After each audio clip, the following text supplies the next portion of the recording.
Hello guys, ganito lang ang pag-transfer ng funds doon sa ating invite. Maglagay lang ako sa aking account dito sa Payoneer. So ayan, meron na tayong credits pa na tapos itong cash yung kinikita natin sa mga invite natin.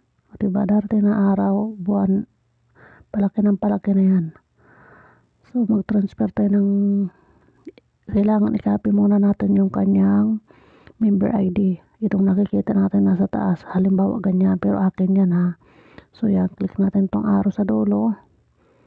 So ipipaste natin ito yung kanyang ID. Ilagyan natin ng 180 credits. Kailangan meron kang funds dun sa iyong, may credits po kayo na balance. Proceed lang.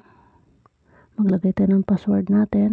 So ayan, may i-transfer na natin. So ayan, successfully na. Okay, na-transfer na natin. Tapos i-activate natin yan. Ayan, nabawas na sa aking account. Lahat tayo, pwede tayo kahit member lang tayo, pwede tayo mag-ipon ng credits para kung may mga invites tayo, tatransfer na lang natin sila ng halagang 110 para sa 10 din yan na invites.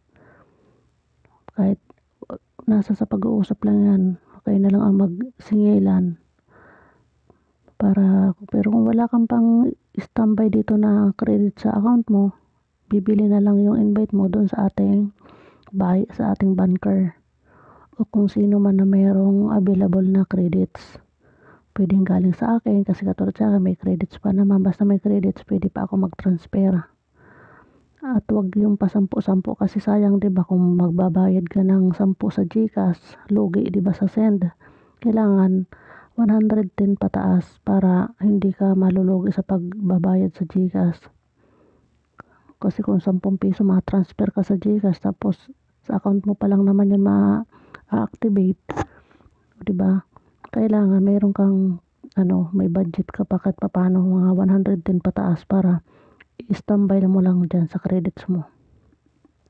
Pag ma-invite, so transfer mo na lang. Madali lang diba pag-transfer. Ito yung arrow na nasa dulo katabi ng $sign. Yan ang pag-send dyan. Ngayon, punta na tayo doon sa account ni Merle Herrero. Nanay ko yan.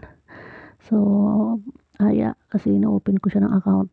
Dito kasi pwede tayo mismo pamilya natin kasi 10 piso lang naman ang babayaran natin para makakumpleto tayo ng 10.